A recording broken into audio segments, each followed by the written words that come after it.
what I want to do is bin that, and ideally get rid of that as well.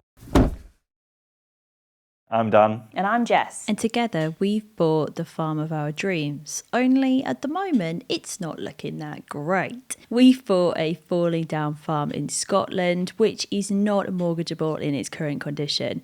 The deal we have with the seller gives us exactly 2 years to get this place in a mortgageable condition, or we lose the whole lot and end up bankrupt. If you're interested to follow along with our journey, go ahead and hit the subscribe button and click that bell icon to always get notifications when we upload another video. Last time we toured the farm, but I thought it would be helpful to give you an aerial visual of what we're working with. We've talked a lot about the main farmhouse, which was in the first vlog that we did. However, what we're living in at the moment is a little cottage at the south of the site, which is called Dairy Cottage. So inside Dairy Cottage, that's where we're camping out, and to make sure that it's livable and functional for us and our businesses as we work from it, we needed to do some remedial adjustments, should we say. So in week 1, we set about tackling some big bits. Part of that was connecting or making the water work in the first place. Now, you have seen a little bit of this last week, but what we haven't covered is exactly what happened and how it's done. So there's 2 natural water sources on the site. One is a well and 2 are springs. What we needed to do was make the well work in the cottage. The well goes to the main house perfectly fine, and there is a tap inside the cottage for the well too. However, nothing comes through it, and therefore we needed to back channel all of the water around the entire farmyard to be able to have well water come into the house. And at this point is the point where it leaves the yard and comes across the garden into the cottage. As you can see, a little bit of DIY in the process, but we managed to get this tap flowing. With that part complete, it then became a task of making water come out of a tap, and with all this old pipework it was quite tricky to work out exactly what to turn and what not to turn. What I will say though is a huge thank you to my dad who helped us do this, because without him we probably would still have no water in the cottage. With some poking, prodding, switching, changing and attempting to turn a tap, we eventually managed to make water come into the cottage. The condition of that water is unknown, however, at least it worked. The problem was that when that water did eventually turn on with a tap, it kind of blew the kitchen tap off, and that meant that we had to do an emergency fix to make sure we could actually use the water that we'd managed to turn on in this house. With the old tap disconnected and lying painfully on the side there, we did have a new one, £40 from Wix, and so our budget tap went into position and Dan did the connections. At this point we're flying solo with no parental supervision, so really, what could go wrong? Aside from accidentally knocking the entire side of a cabinet out, Dan managed to get at least some water flowing up through the pipework. What we also did at this point was change the water filters in the house to try and make sure it was somewhat safe for human consumption. The jury's still out on that. Still, the water wouldn't come out, and therefore some more prodding, some more poking, some more tweaking, some more fixing. Our DIY worked. And the water pressure in here is actually insane, and there's no wonder the old tap broke. Yeah, new filter, nice and clean. So that is back working. Although we've got no heating in this property because it's condemned, we do need to do loads of cleaning. So it took days to clean this kitchen, and I promise you that in this time lapse you're about to see me help Dan put a shelf up in a cupboard and absolutely nothing else. However, what it did mean is that finally Dan could get the cooking going. So we managed to work out how to get all these different appliances to work with some DIY, and although it may not be functionally safe, it did mean that we could cook. Did it trip the electric a couple of times? Maybe, maybe not. Who knows? However, we managed to have a meal and that was great. Then we switched our attention to the main farmhouse where Project Desert is commencing. We need to dry this property out as quickly as possible, so masks donned for the horrendous mould growth in this house, and then it just became a task of opening up all of the doors and all of the windows all the way around. First yes. 100% baby. God, it stinks in there, doesn't it? Yep. You can smell it from here. With some doors open, we continued on our merry little way of opening all the doors. Got it right first time again. Oh, no Dan is obviously super proud that every key guess he actually got right from start to finish. I've completed it. First time again. What we didn't show you on our house tour of this main property is the outside. So there's a few extra little rooms that you can't get into from the inside, like this little outbuilding. I reckon it was a coal store originally, but then it's been used as a potting shed. So there's this one, and there's also an outside toilet. Would not recommend inside this little hutted building. The problem with these two buildings is that they're not structurally sound anymore. So although they're one of the oldest pieces, they're really not in a good way, and their complex roof joins compromise the structural integrity of everything else. And therefore, I'm going to speak to the roofer next week to see if it's feasible to take them down and just sort of clean up that outside space, whilst hopefully helping the main farmhouse to live for a few more years yet. So with Dan going around working out how all of the different windows open in all of the different manners, we then continue to when the plumber arrived. Morning! Good morning, how are you? So the plumber is in. Plumber's in now. Essentially just sort of getting a little bit of a lay of the land. In the main house, just to see kind of like what we need. And see if we can put an isolation in, because at the moment that blue pipe is feeding the cottage from the back of a boiler, which isn't a permanent solution. So seeing if we can just put an isolation tap in to stop water going around that, and coming straight to the cottage, and then we'll move on to the cottage to try and sort out some heating. Anyway, that's dying, and there's a water heater in that cupboard. It does work. Yep. So that does work. So we've got hot water. Pressure's not fantastic, but it's workable. So what we want to do is bin that, put a combi boiler in, ideally somewhere on this side, not fussy really about where it's going to be. And then there's a header tank and another header tank upstairs in one of the bedrooms, not in a lot. And ideally get rid of that as well. Yeah, so to get more space up there. Right. So should we go? Yeah, We need radiators. There's not enough radiators. There's that one there.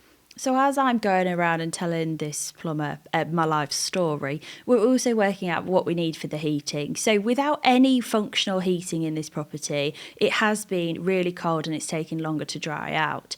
We do have the fire, which we'll touch on in a second, but if we got the heating working and we put in a new combi boiler, and we're thinking external, hence why we're all stood outside, that's all well and good, but there's only one radiator upstairs sitting on the landing, so there's no heating to any of the 3 bedrooms in this cottage. And downstairs, there's only a radiator, and a small one at that, in the living room, in the kitchen, and one small one in the bathroom. So really, it's not functional for us as a family or for anybody that we might have come and stay in the future. So we needed to basically upcycle this entire house, and that's what this plumber's here to quote up.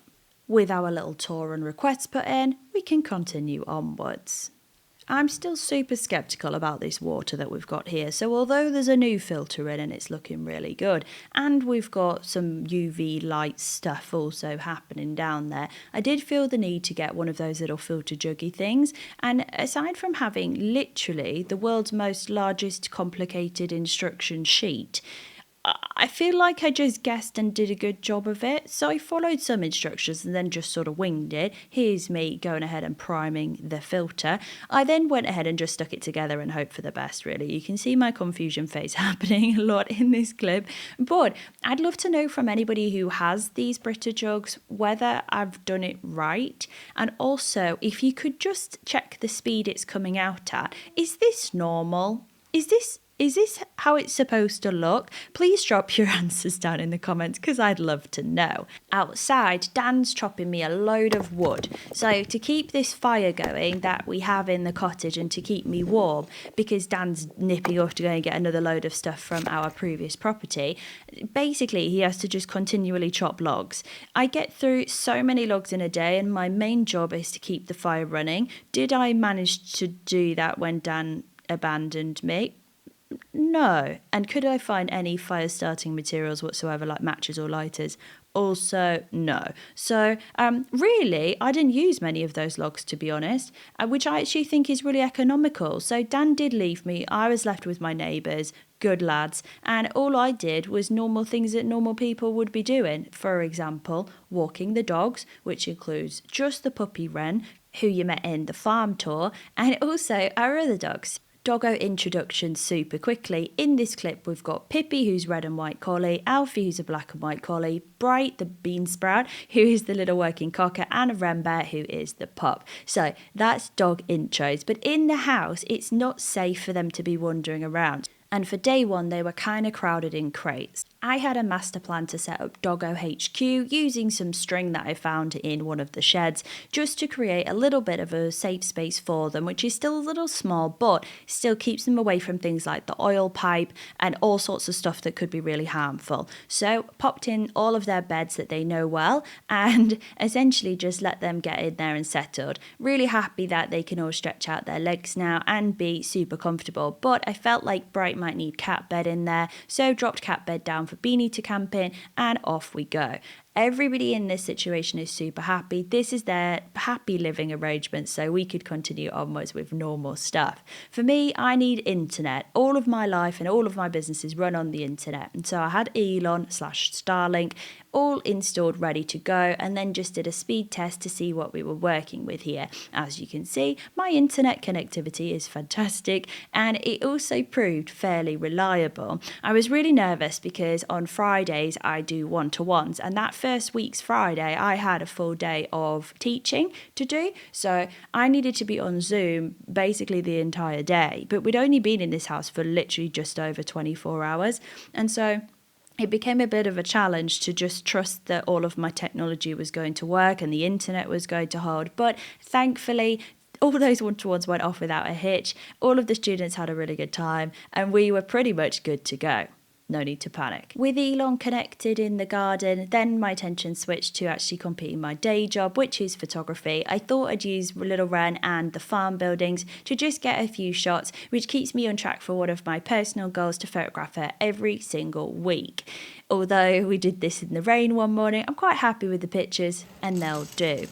Moving forwards into my solo evening, I had to do cooking. I don't cook, guys. You know, this is not a good thing for me. So I stuck with a dish that I know fairly well and used the tools I had at my disposal to be able to create some dinner that wasn't a takeaway pizza, which, in all fairness, you should be really proud of me for, if you know me. So, went with my basic tuna, pasta, sweet corn dish. It's really, really, really simple. Bang some pasta in a pan, bring it to the boil, make sure that it's all cooked. Open your tins of stuff, sweet corn, tuna. Go ahead and get yourself prepared. When the pasta's ready, all you need to then go ahead and do is strain off that pasta, give it a little, I don't know, tossing, right? And then just drop everything in there. So sweet corn goes in, tuna goes in, big dollop of mayonnaise also goes in. Give it all a mix up, and I'm popping it back in the pan so it's nice and warm to eat, which is like comfort food. Then just pop it into a bowl, off you go. We also can't not mention my brand new IKEA lamps. This is my first purchase since being in here, aside from the £40 tap. And I love it. I love it. Dimmable, beautiful, love it. Dan gave me a call to say he was literally nearly back with the next load of stuff from Yorkshire, so I walked up the hill. Now, I mean, it's deceptively steep, this entire site. So you go from like the cottage and you must go on an incline of like a mountain to get up into the field. So I'm climbing, dying, you know, coming from a flat area. This is hard work for me. I just love this lone tree. At the lone tree, you can see Dan coming down the driveway. Our field ends right at that top tree. It's about 18.5 acres-ish of grazing land. And when Dan comes down the driveway with the trailer, it does take a little bit of doing because it's not a great driveway, as we mentioned the first video, but also there's some nip points. So this is nip point 2, to be honest. I got distracted by a pheasant there, and then this is nip point 3 coming down through that tight gap there. But then I could say hi. Hey, Nugget! Dan hadn't been back 5 minutes before he started demolishing the place.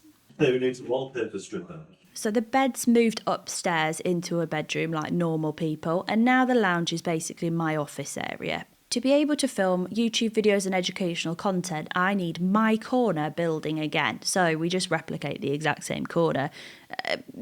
But in all fairness, we did need to check out what this little hole was. There was nothing. Nothing, it was where something was.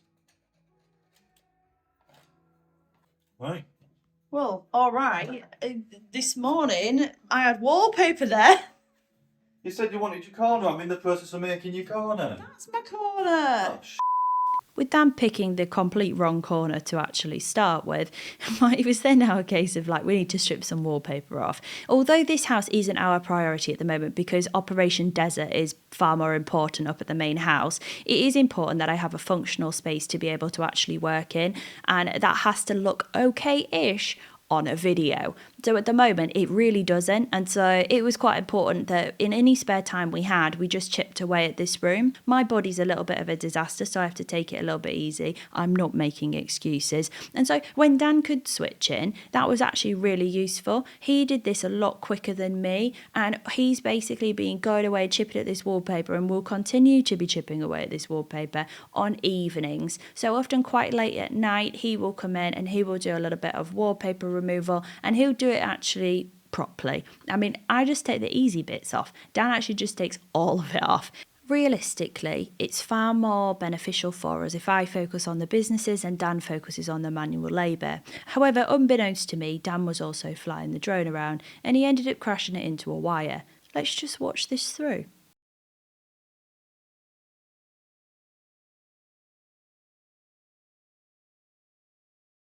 In all fairness, it was a miracle it didn't crash and hit the ground. It is still functional, so we didn't kill this drone.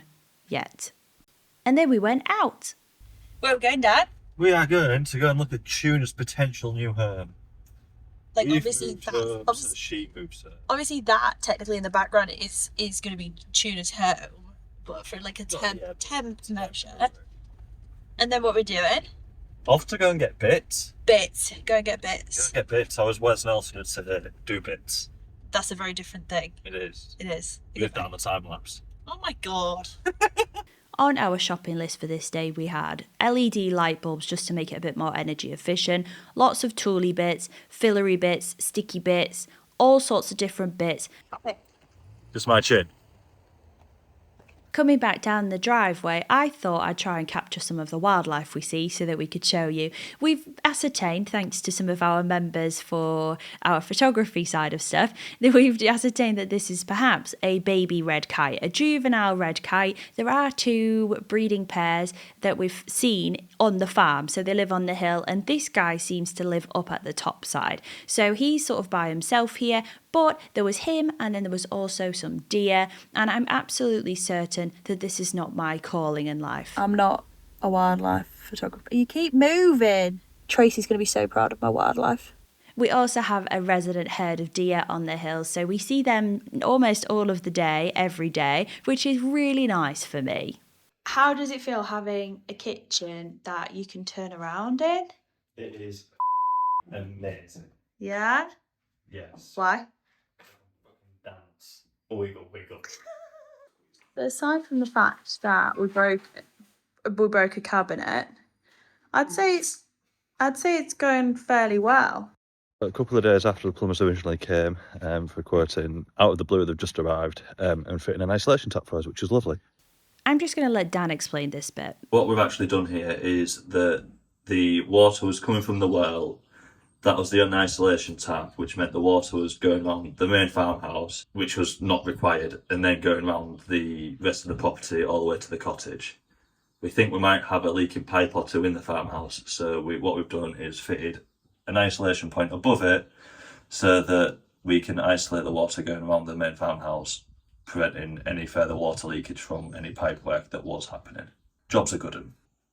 Just walking the dogs in the field, and we come across that, which is supposed to be on that.